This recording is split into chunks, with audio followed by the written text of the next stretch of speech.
کینہ کسے کہتے ہیں، بغض کسے کہتے ہیں؟ چنانچہ لسان العرب جلد نمبر 1 صفحہ نمبر 888 کے اندر یہ کینے کی تعریف موجود ہے۔ کینہ کہتے ہیں دل میں دشمنی کو روکے رکھنا اور موقع پاتے ہی اس کا اظہار کرنا کینہ کہلاتا ہے۔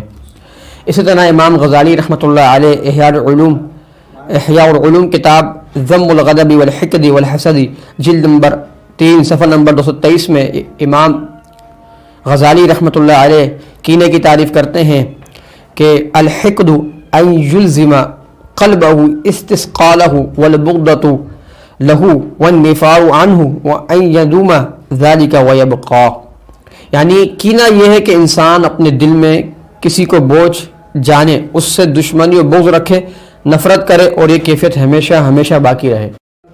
کوئی شخص ایسا ہے جس کا خیال آتے ہی آپ کو اپنے دل میں بوجھ سا محسوس ہوتا ہے، نفرت کی ایک لہر دل و دماغ میں دوڑ جاتی ہے، وہ نظر آ جائے ملنے سے کتراتے ہیں اور زبان، ہاتھ یا کسی بھی طرح سے اسے نقصان پہنچانے کا موقع ملے تو پیچھے نہیں رہتے، تو سمجھ لیجئے کہ آپ اس شخص سے کینہ رکھتے ہیں۔ اور اگر ان میں سے کوئی بات بھی نہیں بلکہ ویسے ہی کسی سے ملنے کو جی نہیں چاہتا تو یہ کینہ نہیں کہلائے گا۔ یاد رکھیں مسلمان سے بلا وجہ شرعی بغض و کینہ رکھنا حرام ہے۔